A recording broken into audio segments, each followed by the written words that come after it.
Good evening and welcome. I'm David Warren, President and CEO of the Jewish Federation of Greater Hartford, of which the Jewish Community Relations Council of Greater Hartford, the JCRC, is part. Thank you for joining us for this vital discussion. The past several years have seen a dramatic rise in acts and statements of bigotry and hatred against Jews and other marginalized communities. And we know that we can do a much more effective job of combating these hateful deeds and ideologies by working with other affected communities.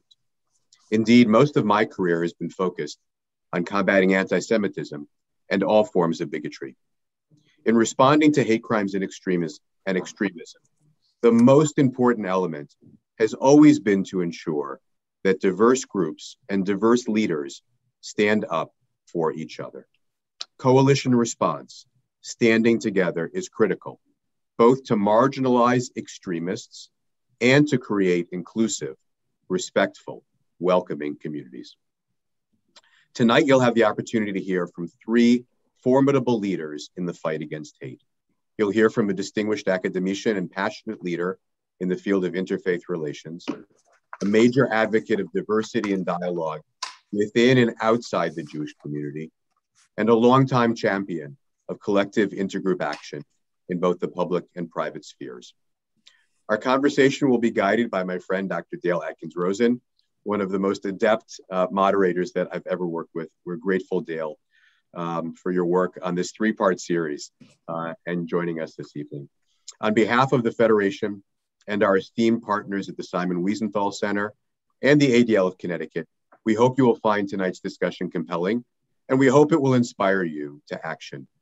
Now, please welcome my colleague, Rabbi Meir May of the Simon Wiesenthal Center. Well, good evening, everyone. It's an honor for me to be included here. I'm actually LA based and happen to be on the East Coast. Delighted to be joining with you tonight. You have a distinguished panel, as David just said, and David, thank you for inviting us all to be here with you. And regards from Jay Sanderson, the Federation CEO in California. Wanted to say something about the panel, including Dale Atkins. I've read your bios. You're so impressive. It's amazing. Each one of you is more impressive than the next. And it's a pleasure even to be on the same program with you, even for a few moments. So first, let me tell you about Dale Atkins. She's a licensed psychologist with more than 40 years of experience as a relationship expert, focusing on families, wellness, managing stress, and living a balanced, meaningful life. It's a shame I'm meeting you now for the first time, as I could have used you for the last 40 years at the Wiesenthal Center. And she has such a distinguished career. She's written so many books and a featured speaker on CNN and NBC Today, private psychology practice in New York City, a member of and advisor to several nonprofit boards, including Jumpstart for Young Children, from which she recently retired after serving 22 years since its founding. She has 2 children, 6 grandchildren, and lives in Connecticut. And thank you so much. Echo David's comment that you're moderating tonight. Joel Lohr is so brilliant that it's frightening. He's the president of the Hartford.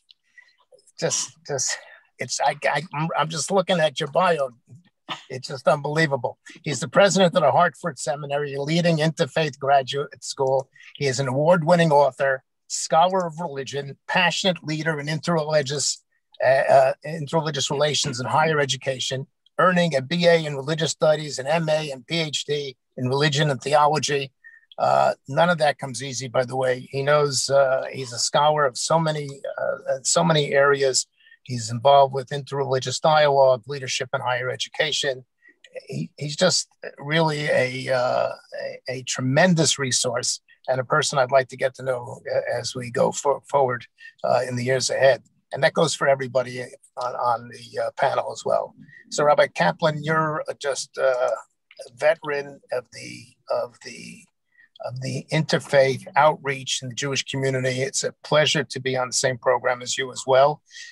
You've done so much for the JCRC in New York, the Shared Society division of the JCRC. You honor the dignity of others, which is key, which is really the Jewish experience, to really respect and honor the dignity of others.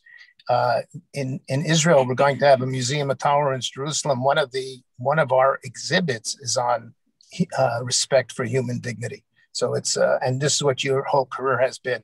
Tremendous man. Engage diverse leaders from across government, business, and faith and not-for-profit sectors to help diverse communities thrive, prosper, and create a better quality of life, making a consistently change in New York City, and making a consistently change in New York City with a complex new diversity. You're a credit to the Jewish people, and I want to thank you very much, Bob, for what you've done.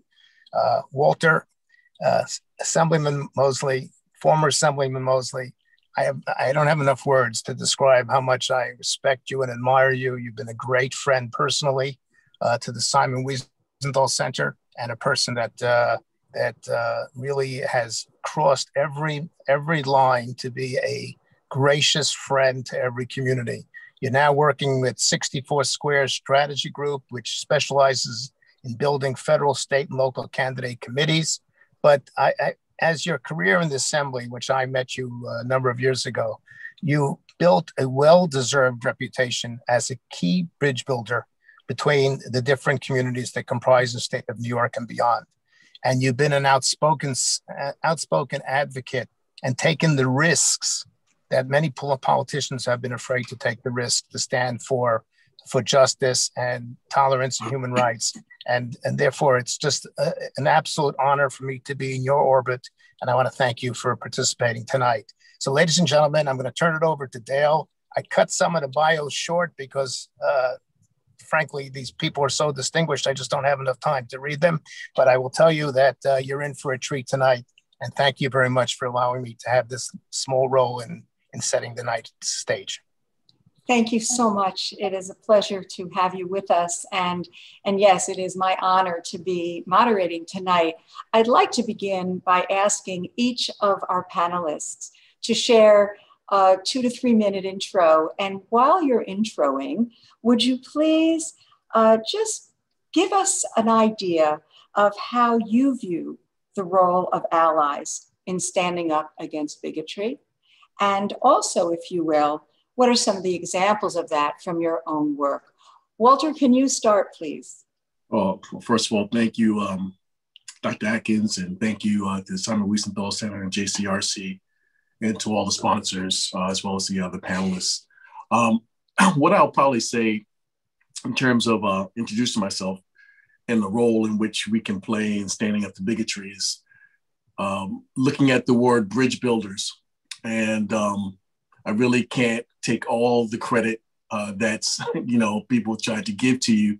It really starts with my grandparents, Samuel and Lillian Bernard, and then my mom, who had the foresight to understand that for me, learning in the classroom is just not about what you see on, on the chalkboard or on the whiteboard, now we call it, but it's the people that you sit next to and the bridges you build between them. So I had the opportunity to go to a Montessori school as a child, all the way through high school, where I met people from all walks of life, of all different types of religions, who are still very, very good friends of mine. And I think that when we start to look about building bridges from amongst our most intimate partners or friends who might not come from our communities, they might not come from our neighborhoods, that's where you start to build bridges. And what you try to do is build the bridge from within, and then externally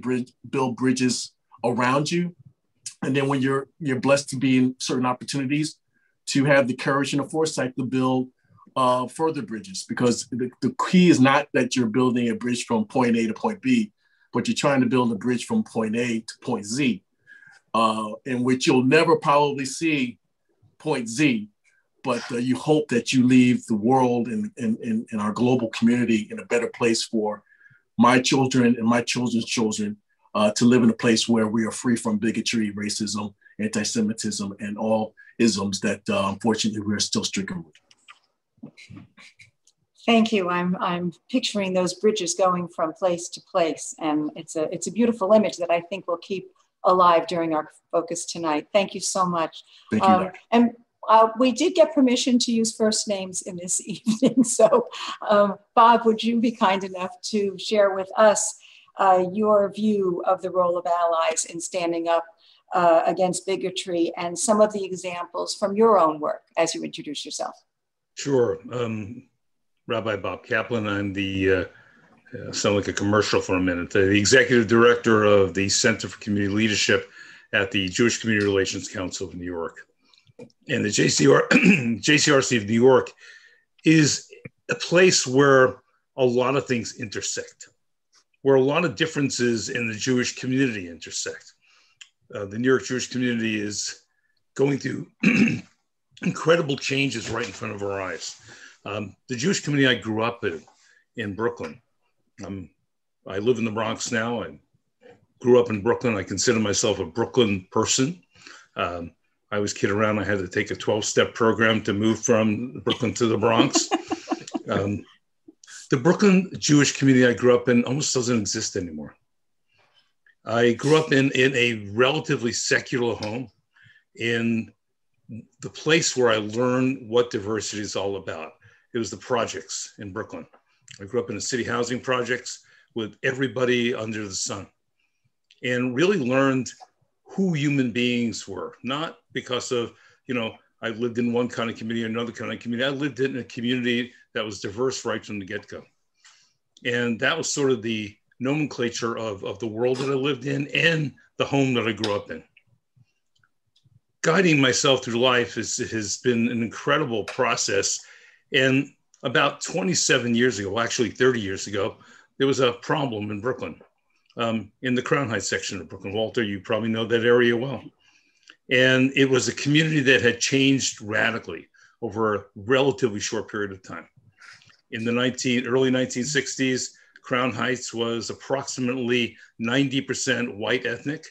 By 1970, it was approximately 90% African-American, Caribbean American. Changes are never easy to come by, and usually don't land well with folks, particularly when it's built around race. And race is an issue that has plagued American society literally from its very origins to this day. And in summer of 1991, there was, and it depends upon who you ask, there was a riot, there was a pogrom, or there was a social uprising.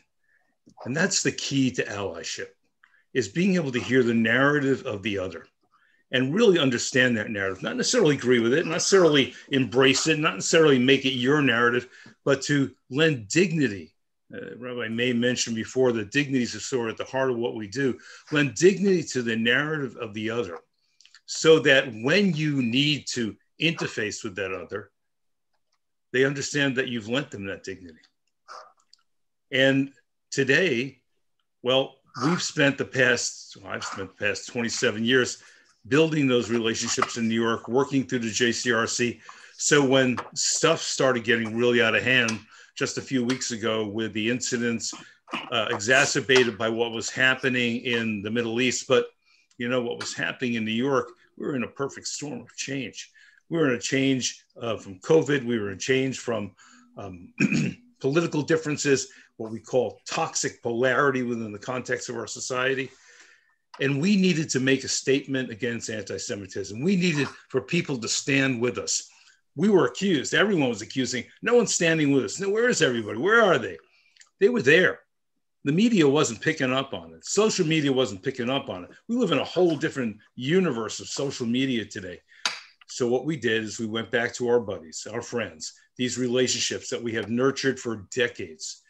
And within 48 hours, we had close to 50 major faith and community leaders sign on to a statement against anti-Semitism and hate, because of some donors from UJA Federation in partnership with UJA Federation and New York Board of Rabbis. We put those ads in the New York Times, the Wall Street Journal, and the New York Post. The statements were there. People stood up. People who we have worked with for so many years became allies and saying, I'm sorry, this is not acceptable in the context of our society. Some people may say that hate has become acceptable, And some people may say that this is a way to settle differences in the context of our society, but allies always stand up for one another. But you got to work on it right from the get-go. You got to lend people dignity. You have to hear their narratives, and then you have to move it forward. Thank you so much for those introductory remarks. I actually had a question for you later about the ad, so I'm really glad that you referenced it now, and just how important it is to keep nurturing those allies that we have, and no matter where the light is being shown or not being shown, to bring the light to it and be able to say, this is who we are and this is how we stand up for what we believe in. So thank you very much for that. And Joel, I would like to turn to you and ask you the same question, which is if you will share your view of the role of allies in standing up against bigotry, and if you will use some examples from your own work. Thank you so much. Again, honored to be here with you tonight. Want to thank all of you, and especially Rabbi May, for that incredibly kind and generous intro. I fear, I kind of listen to that and think, who is that guy? I fear I'm not that profound, but thank you. And, in attempting to answer this question, I'm not sure I can get some examples to add to them, but I thought, what are some basic points that matter to me in terms of like bullet point ideas. So I jotted down some ideas before we started today that I think are my best, maybe not best thinking, but certainly thinking I have around allyship and how to build allyship as we combat hate and anti-Semitism. So I have a dozen ideas here, and some of them have been mentioned by others. But the first is, and I'm glad I didn't go first because I'm probably going to set a bad precedent here, but I would have set a bad precedent. But the first one is really quite basic. None of these are profound. This is pretty trivial, but friendships are the basis of building bridges. Hans Kuhn, famous Catholic theologian, said there will be no peace in the world without peace between the religions. There'll be no peace between the religions without dialogue between the religions. And one of my students once said, yeah, but there won't be dialogue between the religions unless people within those religions form friendships. And I think that's so true. Dialogue is quite abstract. And if you don't have friendships, if you don't start with friendships, so really building friendships across lines is a hugely important first step. And, the second is, that old saying, 80% of success is showing up. I can't say, it's so important, go and be in places that you might not otherwise be. Show up at a mosque event, show up at a, place you might not, if you see a tag sale at a church that know someone at, show up and buy a plant and get to know people. And, I think Rabbi Kaplan said something to this effect, but, you need some gas in that tank when an issue blows up, that you have some friendships that go beyond your usual lines. And I think showing up in places and forming friendships in those unusual places is a really great way to have that gas in the tank when you need it. Another point that came to mind as I thought about this is that, for me at least, I don't know that the best way or the only way to build allyship and get further in issues is to work only on allyship activities or becoming activists. I think we also need to really focus on other partnerships and friendships and work together that goes beyond those activism. Like if you're not doing additional things together, your work isn't going to go as deep. And so that I found that very valuable. When you spend meals together, coffee together on a regular basis with people you might not otherwise rub shoulders with, that gives you a lot of credibility and friendships later when you really need it. Another point that comes to mind to me, and I'll try to not to add too many more here, but another one that's really important to me is that allyship runs in both ways or multiple ways. And if we hope to make headway on combating hate, especially as it relates to anti-Semitism, we also need to be out there combating hate as it relates to whatever it might be, Islamophobia or, LGBTQ rights. When issues arise in our community, we need to stand together against hate. And if we're always, if we're asking others to join in our causes, we need to be out there with theirs. So I think it's a really important point, and I found a lot of value in that. Another piece that's really important for me is, unless you're looking to add more people who look, think, act like you, you're going to disagree on things as allies. That is a given, and you have to accept it. You got to get over it. Disagreement and conflict is part of the human condition. I think it's really important not to minimize those differences, even if you need to focus on commonalities as you build up stronger relationships. something that I've learned so much from my Jewish friends, from the books I've read, you know, a book that keeps coming back to mind. I don't know if there's a book that I've read that means more to me in terms of just how I think about life. And that's, you know, words matter. Choose your words wisely and well. And I keep going back to, you know, Rabbi Joseph Telushkin's book, Words That Hurt, Words That Heal, which if you haven't read, I'm sure many of you have read. But, you know, it's such a good little practical guide about the words we use, really guarding our mouths and being careful in what we say, even in those moments where it's tempting. And I'm guilty of this. So this is for me. I have two more quick points. One, location. Kiati Joshi wrote a book on white Christian privilege. It's a really good book. You know, and there's a lot in there to unpack, but one of her points is about location, and those who have power have a responsibility to use that power. I think Spider-Man said, with great power comes great responsibility. Christians like to point to Jesus when he said, you know, those to whom much has been given, much is expected. And I think when we have positions of power, to put an ally on your own podium, to put them in your synagogue, for me to put them in our churches, you know, someone who's different than us, and give them a voice and show the dignity of that human being in your own space, because you have an ability to do so from your position, is a really important point. And I think it's important to do so. And then lastly, this is so trivial, but it's don't be a jerk. And this is for me, probably more than anyone else out there.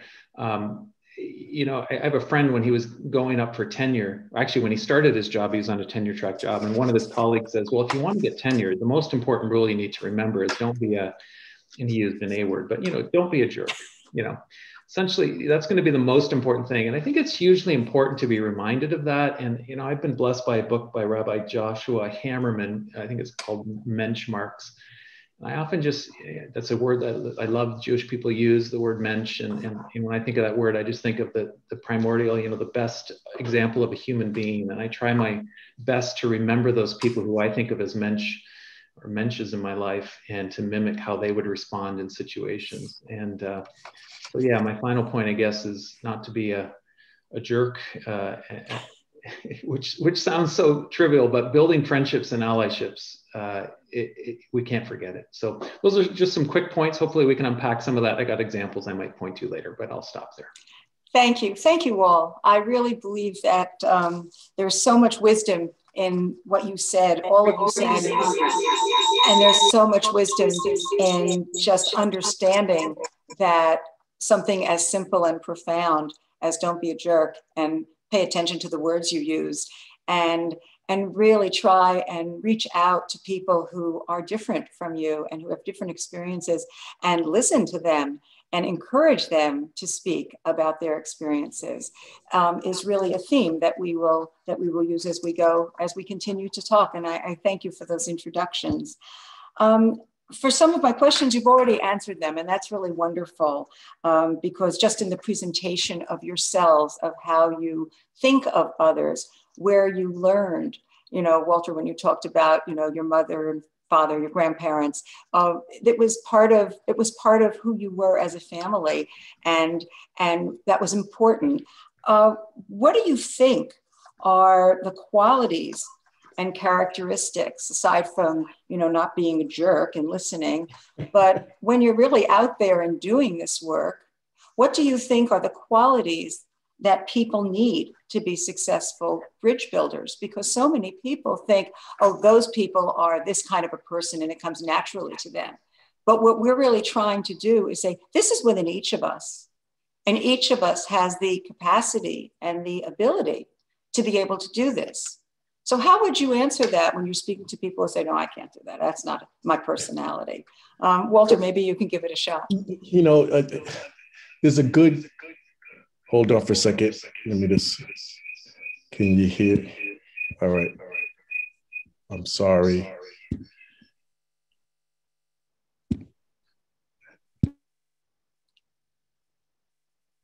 Okay. Hello? Now we can hear you. Right, you don't have sorry an echo. about that. You know, there's a great quote by Dr. King. He talks about all men are caught up in an inescapable mutuality, that there is nothing that separates us that we don't want us to be separated by, unless we put it there. And I remember as a young child growing up in Crown Heights. My mom, her siblings grew up in Crown Heights. on Crown Street.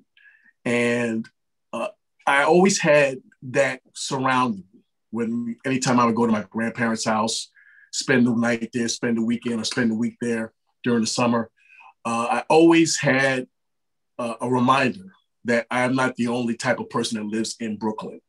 And living in Brooklyn, as Rabbi so noted, it is a smorgasbord of what the world looks like.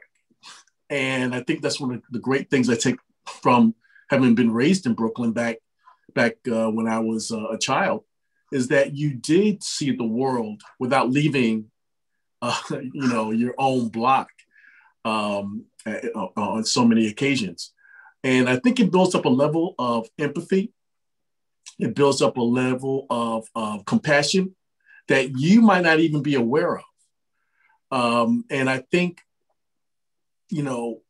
having the concerted effort in my life, at least, of putting me in positions where I would have to be intimate with people that did not look like me was something that was profound, and something that, I can never repay my mother back enough for shaping me and molding me in that way, to the extent that I think it is a reflection of who I am as an individual, who I was as a legislator, and who I am now, continuing my professional career, and as a father who tries to, instill the same.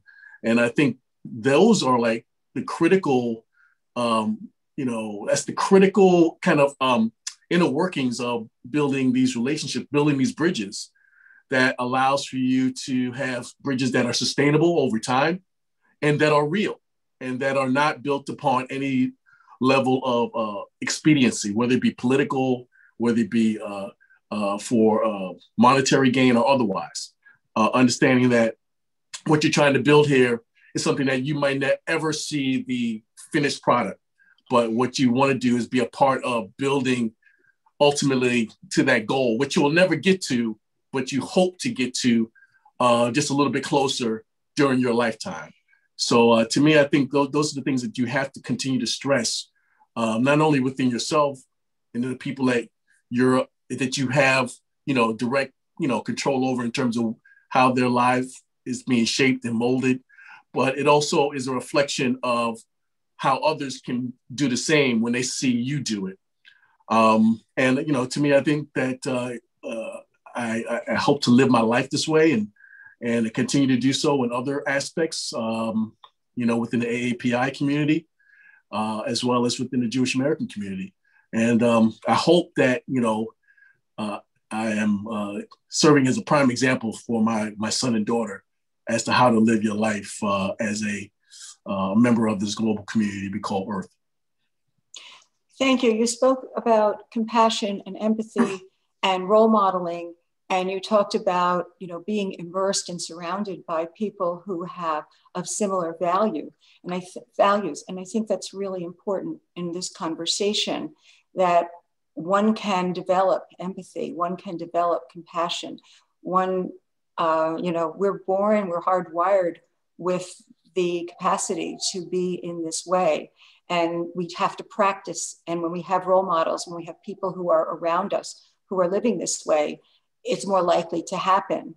Rabbi Bob, what would you add to that as far as characteristics that you feel from your experience and from the people you're working with, and what works? You got to really work at this. As a matter of fact, I think we're hardwired to actually, and it's my understanding, we're hardwired with our limbic system when we interface with somebody limbically to not honor their dignity, to see the other as the other. So how do we get from interfacing with another person in the world, as many do, back in the back of our minds to our frontal? How do we get from that space where we see the other as something dangerous, as we see the other as something harmful, or just plain, I can't deal with this, to the point where we can see them as another piece of creation? And sometimes in some really, really difficult situations, see, you got to really work at it. One of my best buddies in the world His name is Mohammed Razvi, Mo Razvi. Runs an organization in Brooklyn called COPO, Council of Pakistan Organizations, now called the Council of People's Organizations. We met right after 9/11. And shortly after the events of July of 2005 in London, the London bombings, a bunch of parliamentarians came to us, as happens all the time. You want to find out who's done it. Oh, how have they done it? What's their secret sauce, so to speak? And they laid it out how difficult things were in Great Britain at that point in time, particularly with the Muslim community of Great Britain. And we talked about how we're working together. We talked about how, listen, doesn't mean we all love each other. It doesn't mean we all agree on some of the basic issues. But it means that we see, like I said before, the dignity in the other, we honor the other, and we're able to get beyond that stuff if you really work at it. So we said to these parliamentarians, we really work at it. We get up in the morning and we figure, how are we going to get to where we need to be? What kind of initiatives are we going to put in place? What kind of things are going to bring us together? Is it going to be something as esoteric as trying to solve the problems in the Middle East? Well, I'm afraid we just can't do that in the streets of Brooklyn.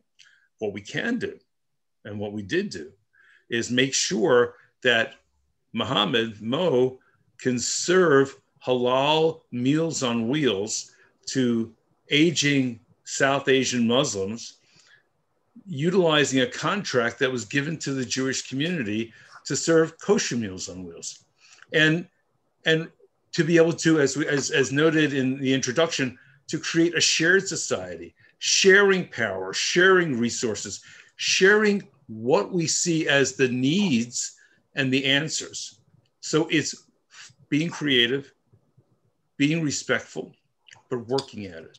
Getting up in the morning, as I said before, I always get up in the morning with a little bit of angst, and then figure out where we need to move forward and who we need to move forward with. And sometimes it gets really, really difficult. Lately, it's been really difficult.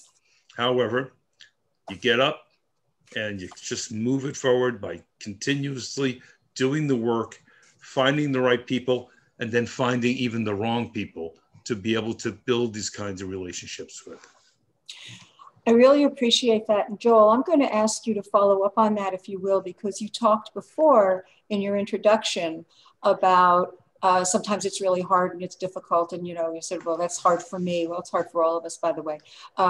It's part of the human condition, right?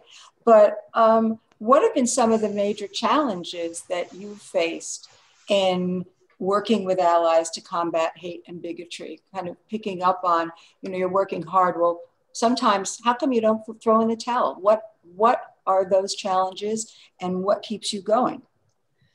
Well, thank you. Don't throw in the towel. I think we all throw in the towel every once in a while. We just don't tell people, and then we try to pick it up the next day. You can lose heart in this work, definitely.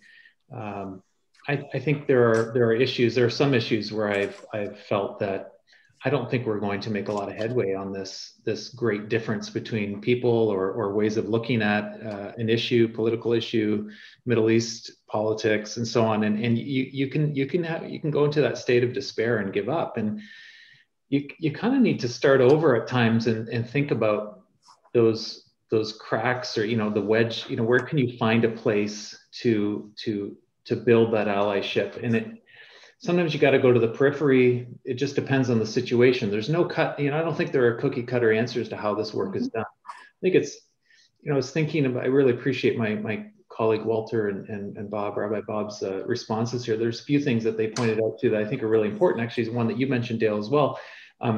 You said beyond listening well. I really think, though, that listening well is a hugely important quality and a really hard skill to master. And we try to teach it, we try to model it. So often what we do in conversation is not really listen. We're kind of just reloading. We're kind of thinking about what we want to say next, and that's not a great way to build those relationships. When you really need to have true empathy, you really do need to understand the other. One way that I have found, this is maybe a quality or skill or something we all need to learn, and I actually think it's a little bit back to Telushkin's work. but that sort of appreciative curiosity is what I might call it, but finding something to admire in the other, finding something that you value. I mean, you can talk about, recognizing the dignity of every human being, but what are some really practical things that you can find in the other person? What's something you can see in that person in the way they handled something, or how they look at life and say, I just really appreciate that. I appreciate how you tell me more, and have this a curiosity. I really think appreciative curiosity in this work is important. It can be as small as noticing something in someone's office and pointing out to a picture and say, tell me more about this. Or I notice you're wearing this pin. What does that mean? It doesn't always go exactly as you want, but sometimes it can be a really powerful way into people's lives to gain both a friendship, to gain some empathy on your part, but also to understand the other. I think those are really important qualities. And, there was another thought. I'm not sure if it came up in something Walter said. I really appreciated it, but I just want to reiterate it in maybe a way that makes sense for me as well. And that is, what are we doing? This is a different point, but it's still an important one. How we act when we think no one is watching. Does it go deep, or is it for another purpose, or for political gain, or for your work? People can read through that. People see that. People recognize it. And I think the more we can do to be disciplined and try our best to, not just try our best, but if we're committed to this work, if we're committed to overcoming hate, it has to go all the way down. It has to go into those deep levels of our psyche, into who we are. And so that means even in those moments when we think no one else is looking, that's the real test of character.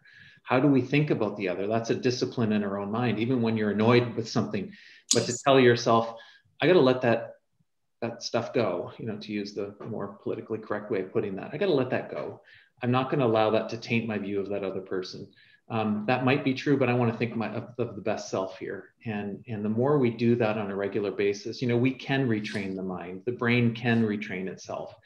And I think the more we're committed to the way of love, the way of nonviolence, and modeling that in every way, how we talk to our children, how we engage with our spouses and family, those things, if you build up a culture in your own life of those things, it does come out in how you work with others. And I'm not going to try to tell you I'm all those things by any means, but I'm attempting to live out that kind of life. So. Thank you for that. I would hope that we are all attempting, and really what you're all talking about is authenticity. And one of you mentioned, I think it was you, Walter, again, that, it's really not just about creating an ally for this particular issue. It's really getting to know a person. It's a connection with another human being and seeing the similarities and learning the differences and honoring those differences. And I think that if we can use that as a model, we will then again build the empathy and the kindness that we're trying to experience with one another.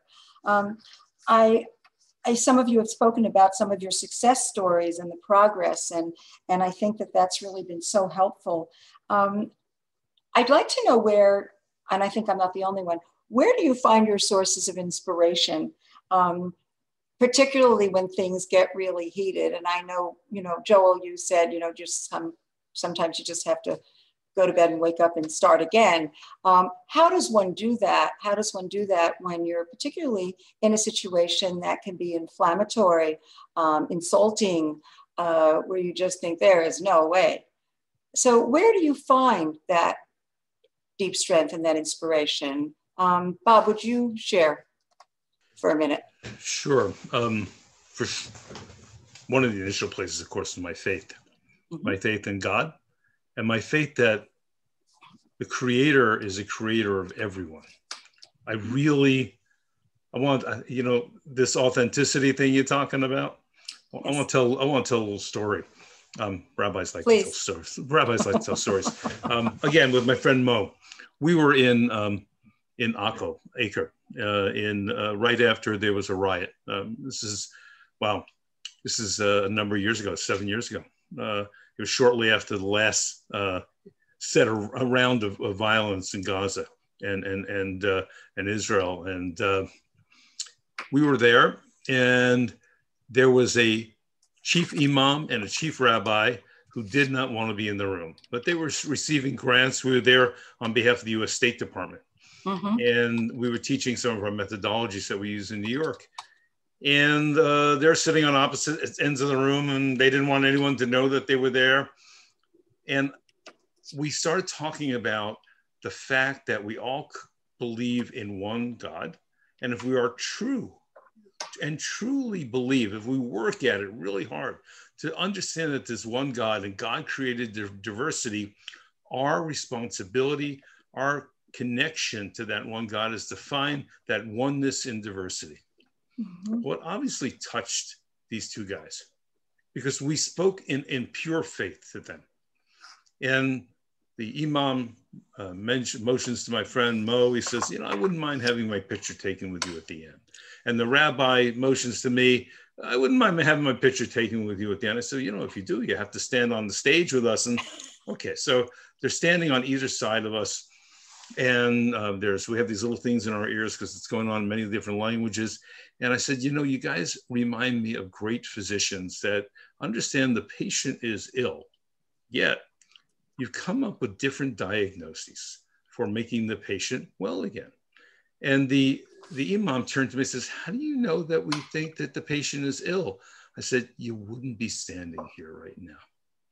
You wouldn't be standing here trying to find a solution. Well, that in itself is a great story.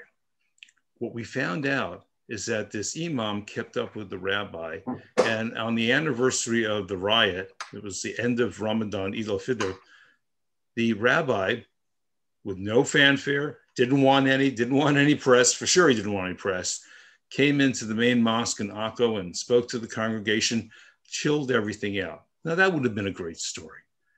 When Mo and I went back there right before the pandemic, we found out to this day that imam and rabbi are still working with each other because they found their own authenticness in their faith. And they were able to see that's the only way for them to be truly people of faith, was to find solutions. I guarantee you they still don't agree upon, they still have the Nakba Independence Day conflict. However, they found ways to find ways out of conflict through their belief in one God. So that's where I turn to.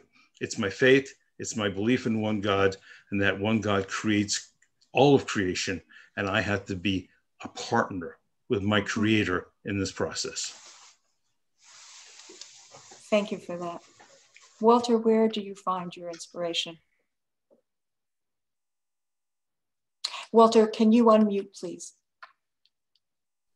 Thank you. I would have to say thanks, Dale. I would say in two places. I'm a kind of a pseudo history buff, so I kind of absorb everything World War II, and go from there, because that's where my grandfather fought in, and then also look at the civil rights movement, and my mom being a student of the civil rights movement at Morgan State University outside of Baltimore, where she helped to desegregate the city of Baltimore. I look at people who were younger than me, who were taking on daunting tasks, one to liberate and to defeat a fascist dictator, and another group of people who were taking on some of the common ills of our society that had to be confronted and broken down. And I won't ever equate myself to whatever I do in this lifetime to what those young men and women did back then.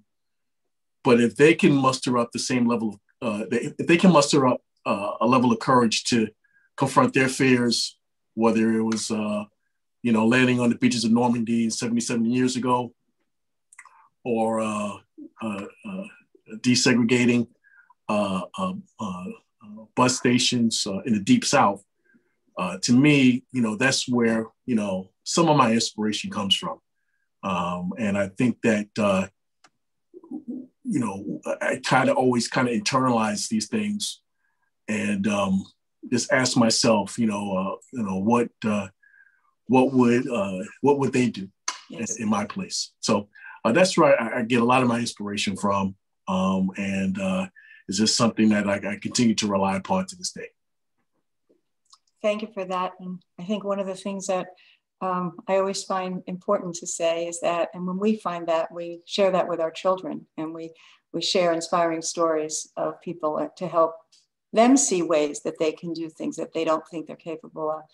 Joel, where do you get your inspiration? You talked a bit about it, but perhaps you can share when things really, look really bleak, particularly. Yeah, thank you. We've heard it a little bit already. I might put a twist on it, but my faith is important to me, and I'd like to think at least that I look to God for help in those moments. I don't know that I always do. One thing I do find particularly helpful is the way I wouldn't say my tradition is something I've grown into more, but I grew up in a church that read the Psalms every week, and that's a tradition that stayed with me. And I really appreciate the Psalm that, the Hebrew Psalter, and it's full of lament, full of complaint to God, complaint to each other. So lament is a really important part of my life. And it can be, spiritual, reading Psalms and finding hope through real crying out to God, or just being miserable about things. That sounds crazy, but it actually can really be helpful. But it can also be in things that, just to put a twist on it, I'm a big Metallica fan. There's a few songs by Metallica, like The Day That Never Comes. It's a really good song, and it's a lament. It is it's a modern day lament. I think James Hetfield of Metallica has written a number of really powerful laments that, if you like heavy metal, at least you'll appreciate it. If you don't, they're going to think I'm crazy. But listen to The Day That Never Comes, and there's a lament there that has helped me through. Humor is hugely important in my life, and to take a break from life and to laugh.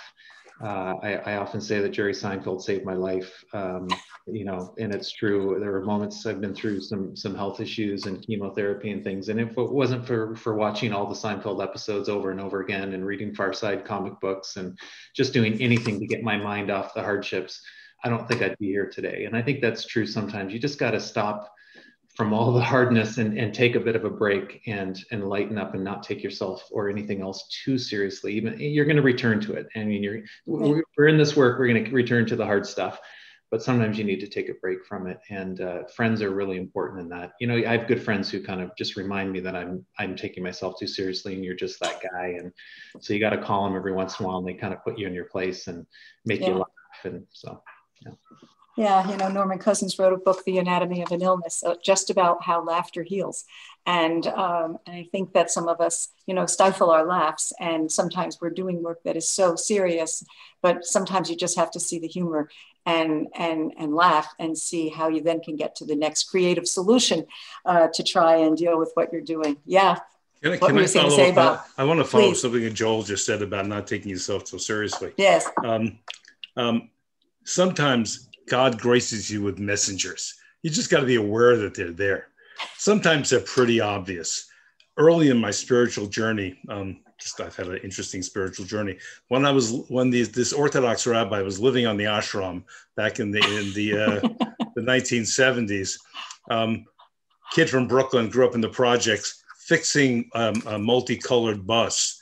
I come with all the credentials. There we are, fixing a bus, living on an ashram up in the hills of the Berkshires, and this Swami shows up on a Harley. Bright orange robes. He's on a Harley, walks over to me and started asking me questions, and started giving me some advice about not being too serious. I said, okay, there's a Swami talking to me. Looks like a Jewish guy that I grew up with in Brooklyn, all in orange robes, showing up on a Harley in the middle of the woods in Massachusetts. I better listen. Now, it's not always that obvious. Right. Sometimes it's a lot less obvious, but you gotta be open to those messages. You gotta be open to that person that's standing right in front of you that can give you that instant karmic enlightenment. And you just got to work on yourself really hard. And it doesn't always work. Joel's absolutely right. It doesn't always work. But when it does, it is so, so sweet. Thank you for that. And it doesn't work if we're not open to it, or even open to the possibilities. That's for sure. I could ask you questions all night, but now it's time for the audience to ask some of their questions. And the first question that we have is from the chair of the Farmingham, Connecticut Human Relations Commission. And this person says that I've tried to simply gain acknowledgement that anti-Semitism even exists and has spiked to the extent it has recently, and have been faced with resistance or at least misunderstanding. I'm wondering if the panel has any thoughts about more effective ways to gain the traction I had hoped for. And I know that this person is not alone in this experience, the perception of other people. So Walter, what advice would you have for this person? And if you want me to read the question again, I'll be happy to.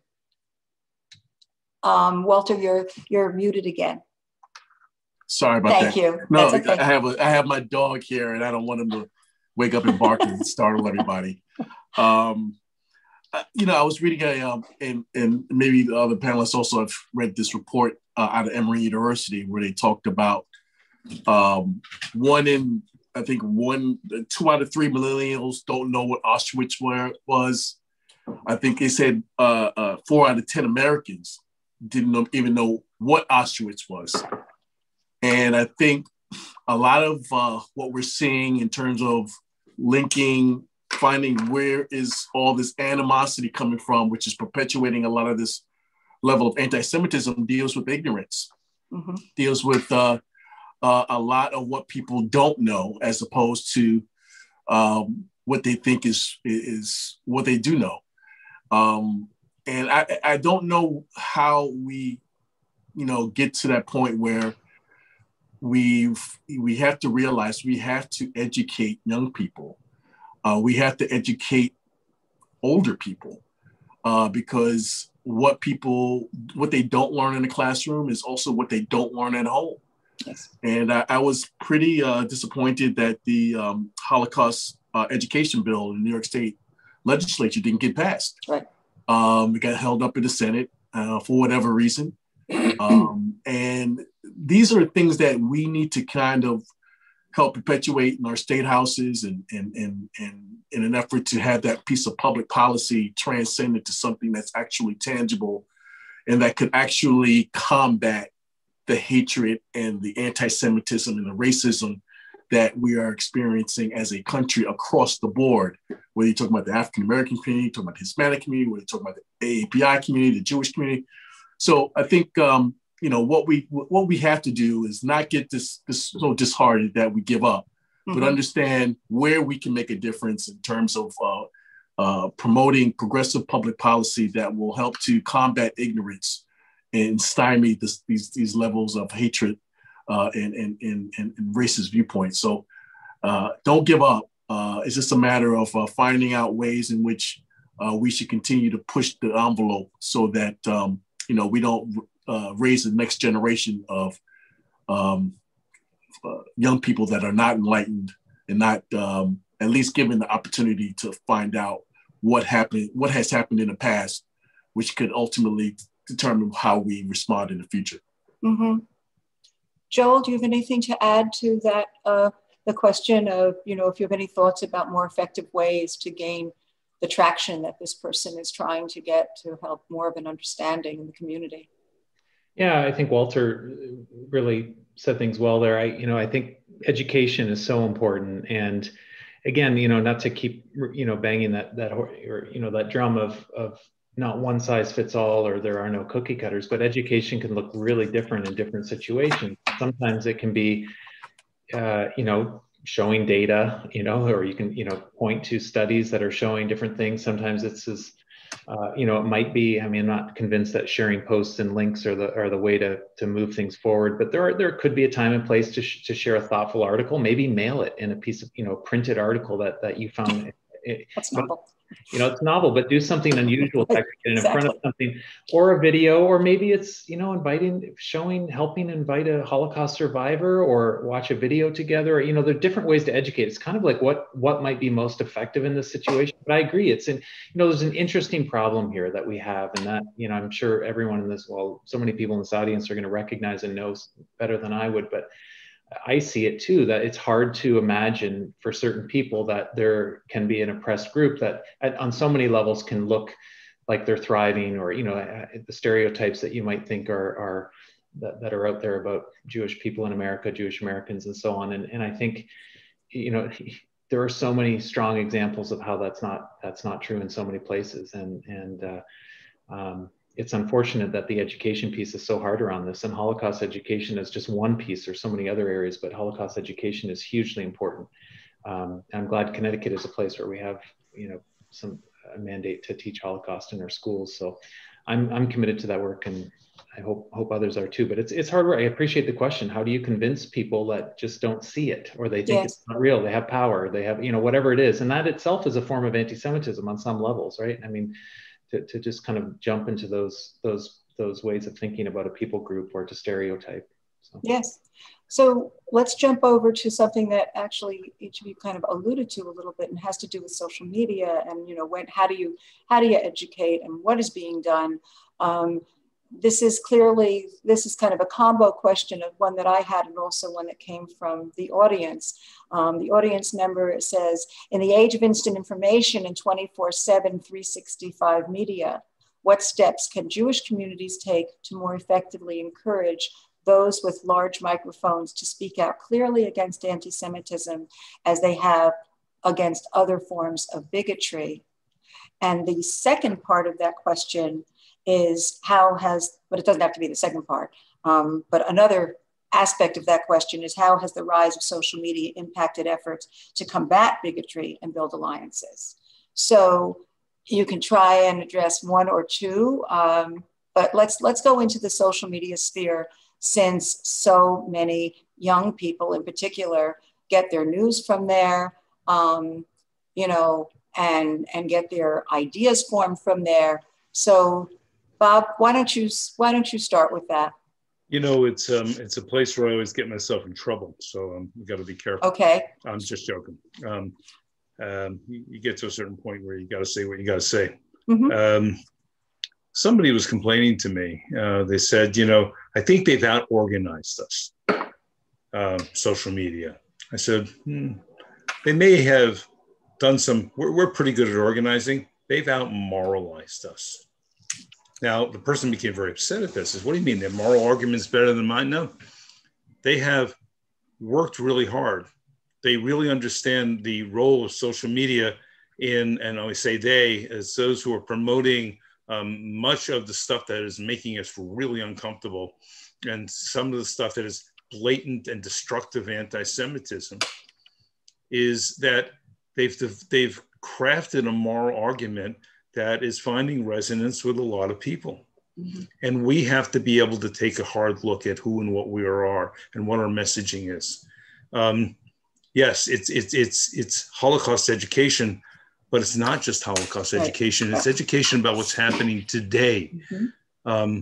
I hate to say it, is that, you know, a lot of people are not looking at what happened, you know, that many years ago.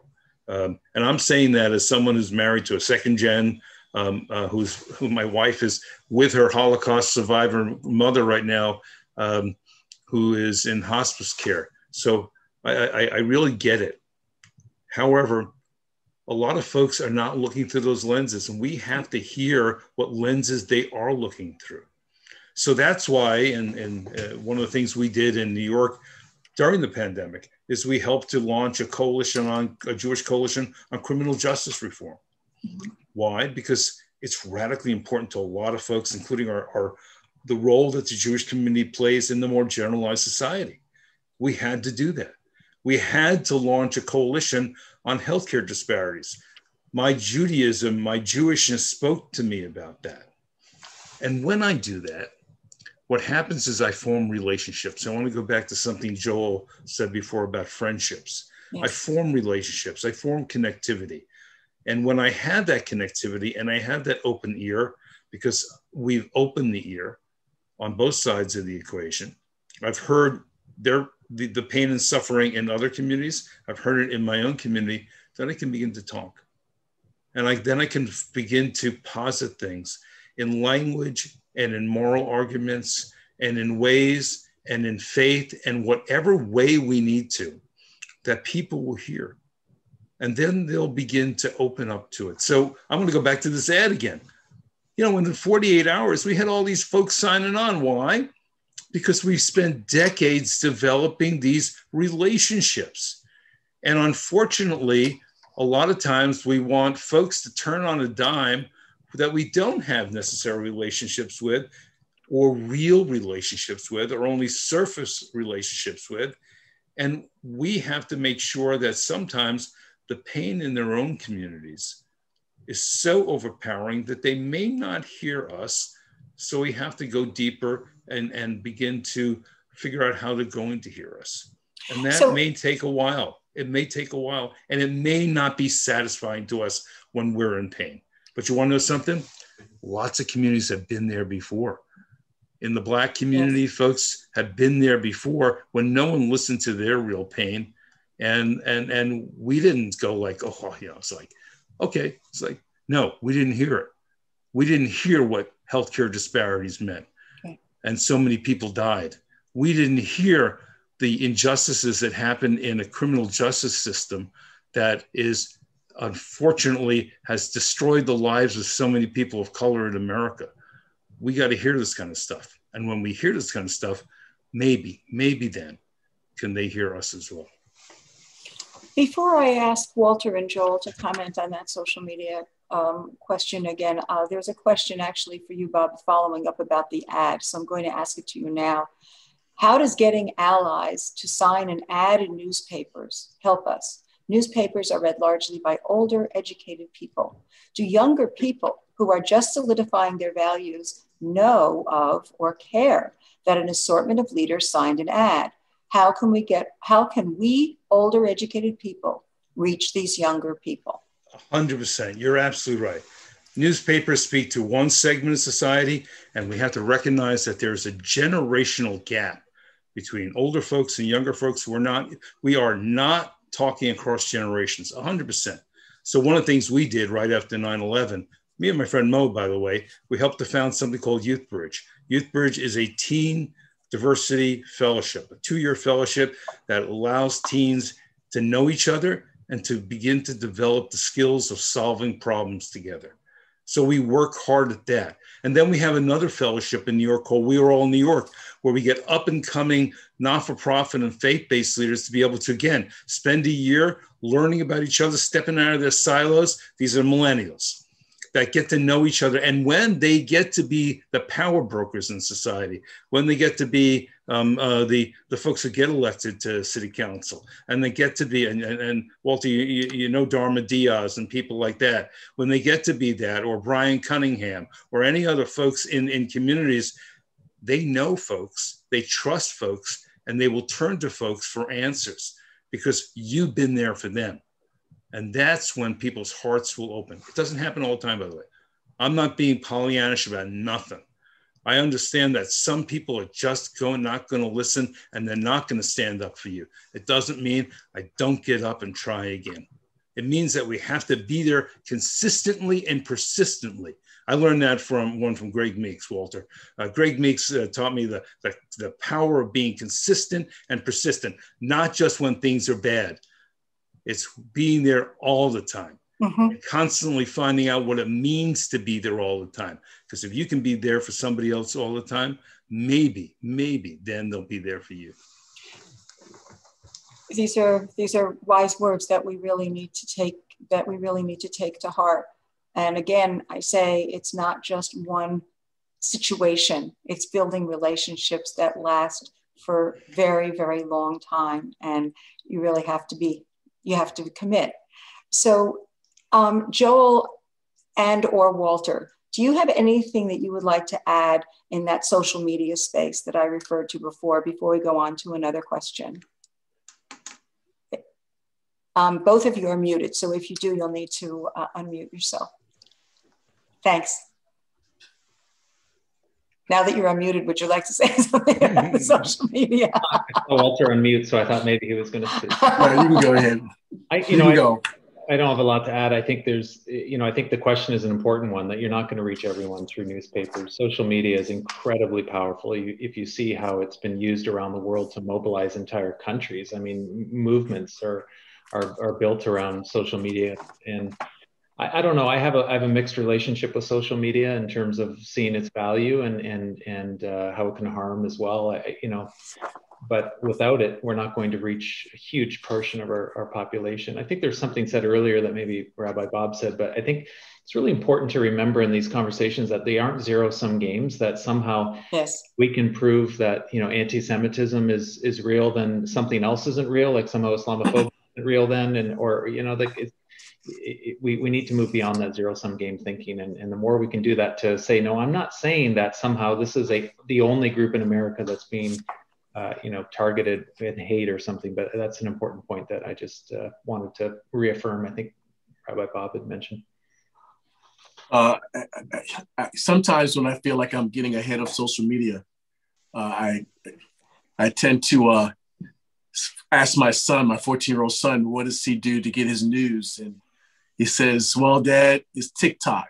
I don't even look at the news anymore. But then I speak to someone who's on the other spectrum, and Rabbi May, and I speak to Rabbi Cooper, and I speak to them about the technology that they're employing within the new Simon Wiesenthal museum in Israel, and how they're able to use technology in a way that is outpacing what young people are even doing with the limited capacity of the power that's in the social media realm. So, I think it's just a matter of just remaining 1, 2, 3 steps ahead. It's difficult because it's an ever-changing platform, but I don't think it's impossible for us to have institutions like Simon Wiesenthal, JCRC, and the like to be able to utilize technology in a way that can counter some, if not most, of the misinformation that's perpetuated to a lot of our young people and to our adults who are also getting a lot of their information from social media. So I think that there's something positive there, but at the same time, we have to make the concerted effort, as Rabbi said, be persistent and consistent in terms of finding new ways in which to promote your message and the information that you want to get out. Yes, indeed. Someone wanted to know where they can see the ad being referenced, the one that was in the New York Times and the Post and the Wall Street Journal. Bob, can you give us the date when that appeared? Do you know? It was 2 weeks ago, and you can go on the UJA Federation of New York's website. You can go on JCRC of New York's website. We've posted it. Listen, we use social media. It's not like we shy away from it. Are we experts at it? No. And that's why, by the way, I got to find younger people to do what I'm doing. I got to connect to them. I got to learn from them. I got to grow from them. I got to hear what they're saying as much as I got to hear what anyone else is saying, because they really, to be trite, they own the future. I've been looking at some of the questions, and again, yes, anti-Semitism is insidious. So is systemic racism. So is a lot of other stuff. We are wrapped up in a world of toxic polarity right now that's been around, for one thing. As Peter Coleman from the Morton Deutsch School of Conflict Resolution at Columbia University has done research, say that we have actually become physically addicted to outrage. We got to break that addiction. Whether it's outrage through social media or it's outrage by me putting on my favorite television news in the morning that's going to speak my language. I learned as a political science student years ago, I got to read the right, the left, and the middle, and then figure out who I am. That's the work that needs to be done. We got to figure out who we are and what is our role in this process. And only by doing that, are we going to get to the other side. And just to say what Joel said before, this is not a zero-sum game.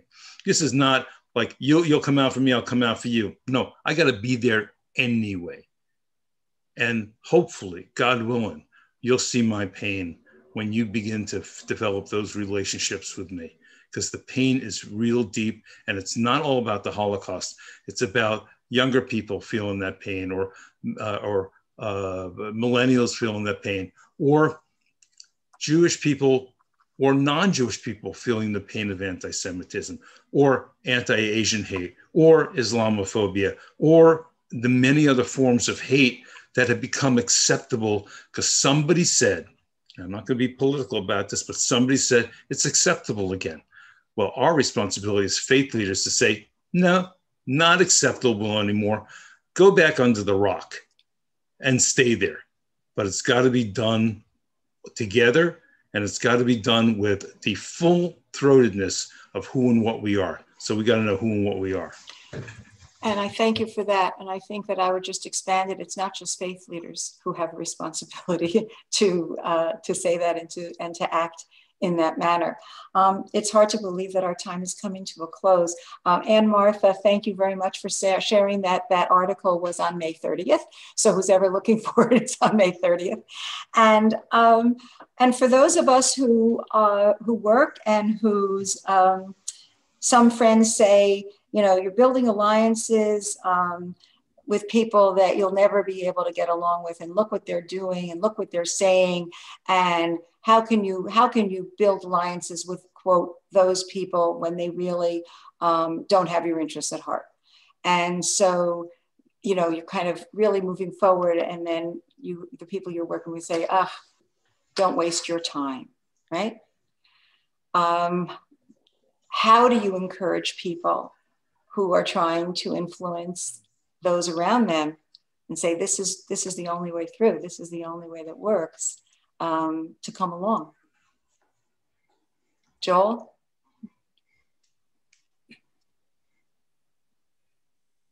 You're muted. There. Yeah. Thank you for that. I was actually just thinking to myself, Dale, what an amazing host you've been, because I thought you were closing it out.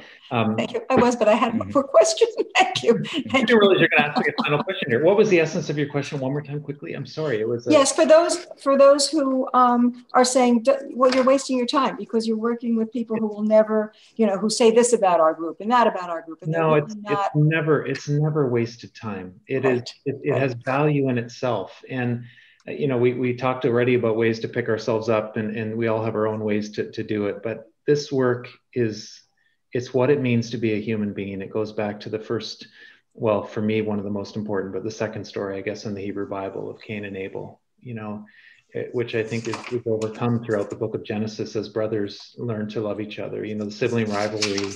And it's not just brothers. It's the rivalry between wives and so on. But you know, the story of Genesis paints this picture that is really, I think, trying to overcome the Cain and Abel story, and it's so worth it. It's what we're called to be, and there's a reason why that story is fronted. It's the first one that kind of starts it outside the garden, and we've been trying to overcome Cain and Abel. My whole life, I'm just trying to overcome Cain and Abel and provide a different way to the way that Cain chose. So if we can get there, if we can make small, it might feel hopeless, but if there are small ways we can, it might feel hopeless, but it's worth it.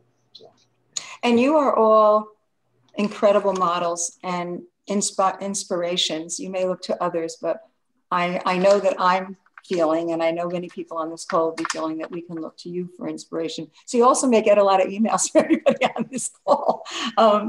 I just want to thank you all for your time and your insight and your leadership and your strength and your ability to just go forward and all that means, and the people that you've touched, and you've certainly touched this audience.